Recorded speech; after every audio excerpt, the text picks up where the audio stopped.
2019년 12월 여러 진상규명 과제를 안고 출범한 5.18 진상규명 조사위원회 4년간의 조사 활동이 오늘 끝납니다. 5.18 민주화운동 진상규명조사위원회가 5년여의 활동을 마치고 조사보고서를 발표했다. 진상조사가 시작되자마자 5.18 왜곡처벌법이 제정되는 아이러니가 벌어져 많은 이들이 고발을 당하는 일까지 벌어졌다. 막대한 세금이 투입된 조사위의 결과가 발포명령, 무기고 습격에 진상불능으로 결론이 내려져 광주단체들의 거센 항의가 있기도 했다. 2019년 문재인 대통령은 5.18 민주화운동 진상규명조사위원회 위원장으로 송선태 씨를 임명하였다. 송선태 씨는 더불어민주당에서 추천한 인사였다. 진상조사위원회 위원 9명은 문재인 대통령이 임명하였고 수백 명의 실무자들은 송선태 위원장이 주로 5.18 유공자들 중에서 임명하였다. 역사적, 사회적으로 중요한 사건들을 철저하게 조사하여 밝혀내는 진상조사위원회는 위원장과 조사위원들의 자질과 객관성이 가장 중요하다. 그러나 조사위원들 중에는 5.18 유공자들뿐만 아니라 전남대 5.18 연구소 사람들도 구성이 되어 있었다. 특히 송선태 위원장이 어떤 인물인지 대다수의 국민들은 알지 못한다. 장관급 대우를 받는 그에게 국회는 그 흔한 청문회조차 열지 않았다. 그리고 그의 자격과 자질에 대해 국민들에게 설명해 주지 않았다. 2021년 12월 27일 5.18 민주화운동 진상규명위원회 출범 2주년 기념 대국민 보고회가 KBS를 통해 방영되었다. 그러나 시청자들의 댓글들을 보면 그 보고서의 내용과 조사위원회를 신뢰할 수 없음을 알 수 있다.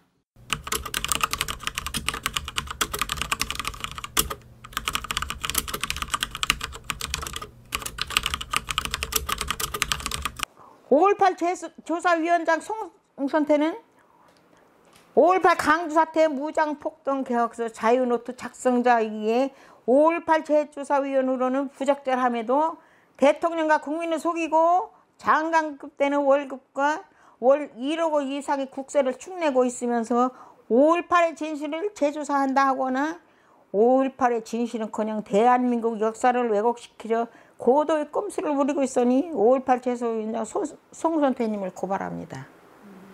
조사해야지 안 그래요? 1억 원 이상 저기 한다고 지 입으로 그랬다니까요. 그 지 돈으로 하는 거예요? 도대체 이 조사위원회의 실체가 무엇이기에 국민이 이렇게 분노하고 있는가? 그리고 송선태 위원장은 어떤 인물일까?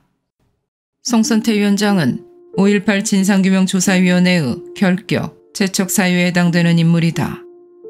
5.18 민주화운동 진상규명을 위한 특별법 제14조에서 진상규명 사건의 가해자 또는 희생자, 피해자인 경우와 위원이 진상규명 사건에 관한 수사 또는 재판에 관여했던 경우 위원이 위원의 진상규명 사건에 관하여 증언이나 감정을 한 경우 위원이 될 수 없다고 명시하고 있다.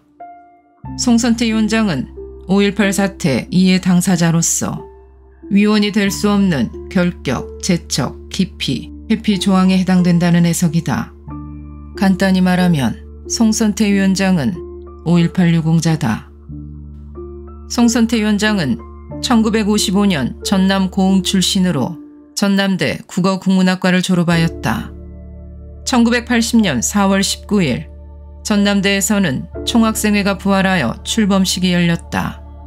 학생회장은 광주사태 주동자인 윤한봉, 윤상원의 전폭적인 지지로 박관현 씨가 선출되었다. 1980년 5월 초 총학생회 임원들과 학자추 임원들 그리고 민청학년 사건으로 구속, 퇴학 조치되었던 복적생들이 총학생회실에서 만나 비밀리에 총학생회의 그림자 조직인 기획실을 만들었다.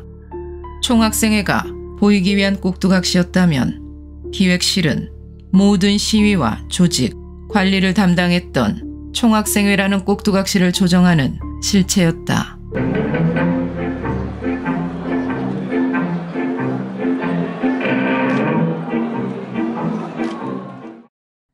그 기획실의 책임자가 바로 송선태 위원장이었다.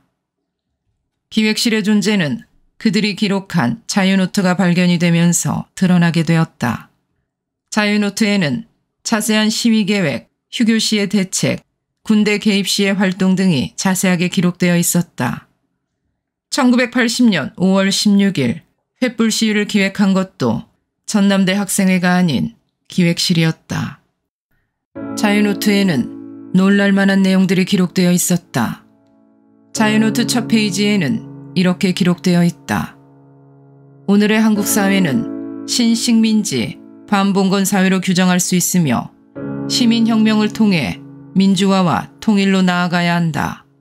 민중조직의 갑작스런 정치화는 당장 어렵고 학생운동이 전위에 서서 국민을 대변해야 하고 대중과 직접 만나는 만민공동체 성격의 집회가 필요하다. 여기에서 오늘의 한국 사회는 신식민지, 반봉건 사회로 규정할 수 있다는 남조선 민족해방전선, 즉 난민전 강령 1조를 그대로 옮겨 적은 것이다. 난민전은 게릴라전을 통해 공산국가를 이룬 베트남을 모델로 하여 북한식 인민민주주의 노선을 따르는 국가를 건설하기 위해 비밀 조직된 혁명 테러 단체였다. 인혁당 인물 8인의 속옷으로 베트공과 북한의 국기 문양을 합쳐 제작한 난민전 깃발만 봐도 그 정체성을 파악할 수 있다. 송선태 위원장에게 묻고 싶다. 자유노트 전반에 흐르는 송 위원장의 이념은 남조선 민족해방전선과 그의 후신 사회주의 노동자연맹의 이념과 일치하는데 그 이념은 지금도 변함이 없는가? 난민전과 산호맹의 적은 자유민주주의였다. 송선태 위원장은 대한민국의 민주화 유공자이다. 도대체 어떤 민주화를 위해 싸웠는지 그는 대답해 주어야 한다. 놀랍게 성장하던 1970년대의 대한민국에서 대학을 다니던 송선태 씨가 대한민국은 미국의 식민지였다고 주장하는 근거는 무엇인가? 또한 자유노트에서는 농촌 파급 효과를 위해 공용터미널 바로 앞에 북동성당으로 장소를 정하고 죽창, 배터리를 준비하여 방송국, 공공건물, 예비군 무기고 접수를 고려한다 라는 메모도 등장한다. 송선태 위원장이 책임자로 있던 기획실은 이미 계획되어 있던 1980년 5월 19일 가톨릭 농민의 전국 농민대회에서 동원될 학생과 농민들에게 내리는 행동지침이 이렇게 자유노트에 기록이 되어 있다. 후에 송선태 위원장은 자신의 상상력으로 기록하였다고 진술하였지만 광주 사태 주동자인 유남봉 씨의 증언과 자신의 구술 기록에서 그가 깊이 개입되었음이 이미 증명되었다. 자유노트에는 사회혁명의 가능성을 제시하며 사회인사와 접촉, 가톨릭 농민회와 기독교 농민회를 이용하여 농민운동을 유발하고 김대중의 사조직인 국민연합과 연계하여 사회 세력의 지지를 얻자는 내용도 기술되어 있다. 자유노트는 광주 사태가 일어나기 열흘 전인 1980년 5월 10일에 기록되었다. 1987년 김대중 씨가 광주 지역을 중심으로 평민당을 창당했을 때 광주 단체들은 광주 사태 핵심 주동자들에 한하여 국회의원 공천을 추진하였다.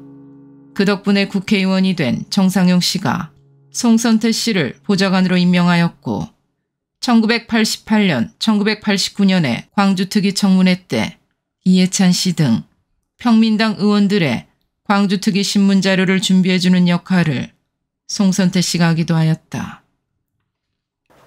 본인이 광주 전남도청을 해방구로 선포해가지고 시민군이 무장 점령을 했을 당시에 거기에 깊이 개입됐던 사람이었고 그 자신이 김대중 세력에 측근인데 그런 사람이 국가의 국비 지원으로 만들어진 진상규명 단체의 책임자가 되었다는 사실 자체가 이건 말이 안 되는 얘기입니다. 송선태가 진상규명위원회 위원장으로 있는 동안에는 그 진상규명이라는 것은 허울 좋은 얘기에 다름없습니다. 네, 고양이한테 생선 가게 맡기면 그 생선 가게 생선이 남아나겠습니까? 생선 가게에 생선을 판매해야 할 상인은 없고 고양이들만 질비하다면 그 가게는 어떻게 될까? 국민의 막대한 혈세로 운영되었던 5.18 민주화운동 진상규명조사위원회부터 조사를 받아야 하는 것이 아닐까.